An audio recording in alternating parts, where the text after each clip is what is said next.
नमस्कार, आप देख रहे हैं दिल्ली तक। मैं हूं आपके साथ अनुराधा तंवर। दिल्ली में प्रदूषण एक बहुत बड़ी समस्या है और अभी कोविड की वजह से आप लोगों के चेहरे पर मास्क है, लेकिन दिल्ली वाले बखूबी जानते हैं कि किस तरह से कोरोना से पहले उन्होंने मास्क लगाया था, क्योंकि दिल्ली में स्मॉग हो गया था। जी हाँ, जो हवा है उसमें प्रदूषण बहुत ज़्यादा बढ़ गया था। लेकिन अब इसी प्रदूषण को रोकने के लिए दिल्ली के मुख्यमंत्री अरविंद केजरीवाल ने दिल्ली के कैनॉट प्लेस में स्मॉग टावर का इनॉग्रेशन किया है। ये 24 फीट का स्मॉग टावर है जो 1 किलोमीटर के एरिया की हवा को साफ करेगा। जी हाँ, दावा यही किया जा रहा है कि 1 किलोमीटर तक की हवा को प्रदूषण खत्म करने का इस स्मॉग टावर के अंदर मादा है। दिल्ली के मुख्यमंत्री अरविंद केजरीवाल ने जब इनॉग्रेशन करने के लिए वो वहां पर पहुंचे तो क्या कुछ कहा, वो आपको सुनवाते हैं। आज एक बहुत बड़ी डेवलपमेंट होने जा रही है दिल्ली में। पोल्यूशन से लड़ने के लिए, अपनी हवा साफ करने के लिए आज दिल्ली में देश का सबसे पहला स्मॉग टावर लगाया जा रहा है। ये अपने आप में नई तरह की तकनीक है। आज तक देश में ऐसा टावर कभी नहीं लगाया गया, इस तरह से हवा साफ करने का प्रयास कभी नहीं किया गया। इस तकनीक को अमेरिका से हम लोगों ने आयात किया है। इस टावर में ऊपर से 24 मीटर ऊंचा टावर है ये, और ऊपर से आसपास 1 किलोमीटर के दायरे की हवा ये सक करेगा और फिर उसको साफ करेगा, और नीचे से जो पंखे हैं वो हवा नीचे आके और नीचे से ये हवा जो है वो रिलीज करेगा। और इसकी कैपेसिटी जो है वो लगभग 1000 मीटर क्यूबिक मीटर पर सेकंड 1000 क्यूबिक मीटर पर सेकंड हवा रिलीज करेगा।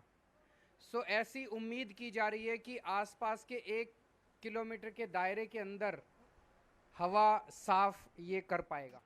तो फिलहाल अभी दिल्ली में एक जगह पर, यानी कि सिर्फ कैनॉट प्लेस में ही स्मॉग टावर को इंस्टॉल किया गया है, लेकिन मुख्यमंत्री अरविंद केजरीवाल ने ये भी कहा है कि आने वाले वक्त में अगर ये सक्सेसफुल रहता है, ये एक्सपेरिमेंट जिस तरह से कैनॉट प्लेस में स्मॉग टावर लगाया गया है, तो फिर आने वाले वक्त में कई और जगह पर भी स्मॉग टावर लगाया जाएगा। क्योंकि ये नई तरह की तकनीक है, इसको एक तरह से एक्सपेरिमेंटल तौर पे देखा जा रहा है। हम लोग आने वाले समय में इसके ऊपर लगातार आईआईटी दिल्ली और आईआईटी बॉम्बे वो लोग इस डेटा को एनालाइज करेंगे और ये बताएंगे कि ये कितना इफ़ेक्टिव है। अगर ये काफ़ी इफ़ेक्टिव होता है तो फिर इस तरह के कई सारे टावर पूरे दिल्ली के अंदर लगाए जा सकते हैं। अगर हम दिल्ली के ऐसे इलाकों की बात करें जहां पर प्रदूषण काफ़ी ज़्यादा होता है, जहां पर अगर हम एयर क्वालिटी इंडेक्स की बात करें जिसे हम AQI कहते हैं, वो 100 से ज़्यादातर ऊपर ही रहता है, तो उन इलाकों में सबसे पहला जो नाम आता है वो है ITO। आपको अगर हम ताज़ा आंकड़ा दें कि दिल्ली में फ़िलहाल 10 ऐसे इलाके कौन से हैं जहाँ पर 100 से ऊपर अभी भी AQI है, तो वो आंकड़े हम आपको ग्राफिक्स के जरिए समझाते हैं। 23 अगस्त को 3:30 बजे ITO का AQI 162 था, जवाहरलाल नेहरू स्टेडियम का AQI 152 था, सोनिया विहार का AQI 152 था, विवेक विहार का AQI 151 था, जबकि नॉर्थ कैंपस DU का AQI 149 था, सोनिया विहार दिल्ली DPCC का AQI 142 था। वहीं अगर इंदिरा गांधी एयरपोर्ट की बात करें तो IGI एयरपोर्ट T3 का AQI 137 था, पटपड़गंज का AQI 137 रहा।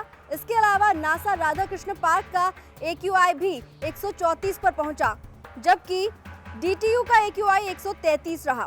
आमतौर पर कहा जाता है कि मानसून के वक्त जब बारिश होती है तो फिर हवा से प्रदूषण काफ़ी कम हो जाता है, लेकिन अभी अगर हम दिल्ली की बात करें तो फिर 10 जगह हमने आपको ऐसी दिखाई जहां पर अभी इस वक्त भी AQI 100 के ऊपर है, और कुछ और ऐसे इलाके हैं जहां पर AQI 200 से ऊपर चला गया था अभी हाल के दिनों में, जिसमें ITO और आनंद विहार बस अड्डा ऐसे 2 प्रमुख जगह हैं जहां पर AQI 250 के करीब रहा था।